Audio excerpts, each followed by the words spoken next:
ఇక మా ఎమ్మెల్యేల బాధ మొన్న కూడా కొద్దిమందిని పెంచాడు. మరి తూర్పుగోదావరి జిల్లాలో ముగ్గురిని కలిపి 65 నుంచి 70 సెకండ్లలో విడివిడిగా ముగ్గురిని కలిపి ఇచ్చిన సమయం ఒక 70 సెకండ్లు అయితే విడివిడి సమావేశాలు ముగ్గురిని చెప్పు అంతే. అలా మొత్తం ముగ్గురిని కూడా 70 సెకండ్లలో పంపించేశారు. ఇంకా ఎన్నో ఎన్నో ఎన్నో ఎన్నో పెనుమార్పులు ఉంటాయి. ఎవరైనా మనిషి కోరుకునేది గౌరవం.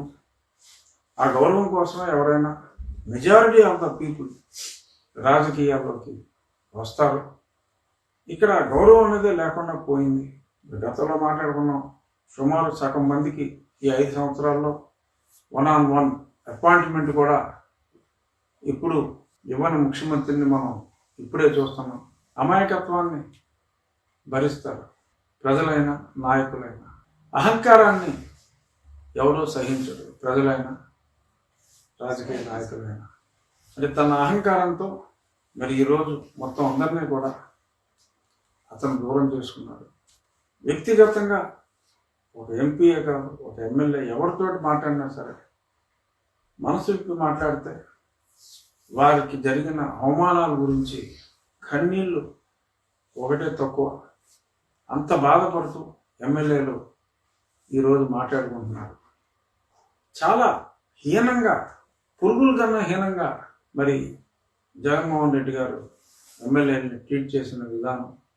అరే ఇంతమంది 90 మంది ఎమ్మెల్యేలు పనికి రాకుండా పోయారు అంటే పనికిరాని పనులు చేసింది ఎవరు? విజయవాడ మల్లాది విష్ణు పనికిరాడు, పక్కన ఎల్లంపల్లి గుడ్డు చాకరీ చేసిన ఎల్లంపల్లి పనికిరాడు. మొత్తం అందరినీ మా నియోజకవర్గంలో ఆయనకి చేదోడు వాదోడుగా ఉన్న ప్రసాదరాజు కూడా నిన్న ఇక్కడైతే నీకు ఎమ్మెల్యే లేదు, ఎంపీ వేసుకుంటే ఎంపీ వేసుకో, లేదంటే ఇంకేదైనా వేసుకో అని చెప్పి అన్నట్టుగా ఇంక వేరే ఊరు చూద్దాం, ఎందుకంటే ఆ ఊర్లో అయితే ఉంచమని. ఇలా ప్రతి ఒక్కరిని కూడా హ్యూమిలియేషన్ మార్పు.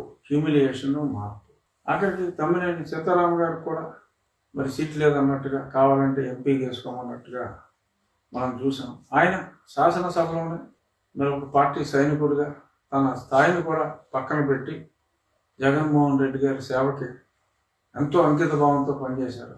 మరి అంత అంకిత భావంతో స్పీకర్ స్థాయిని కూడా మరిచి మాట్లాడిన వ్యక్తికి కూడా మరి విలువైపోతే ఇది నేను ఆయన సమర్థిస్తున్నానని కాదు, కానీ మరి ఆయన అంత అవుట్రేట్గా మాట్లాడినప్పుడు ఆఖరికి జోగి రమేష్ను కూడా నువ్వు నీ ఊర్లో పనికిరావు, నాకు నచ్చావు, మనసు దోచావు అని చెప్పి మంత్రి పదవి ఇచ్చిన జోగి రమేష్ కూడా ఆ ఊరికి పనికిరాడు, ఇంకో ఊరికి పోయా అని చెప్పి మరి అంటాం. అంటే దీనికి ప్రజల్లో ఉన్న ఏహ్యభావం ఒక వ్యక్తి మీదే ఉంది.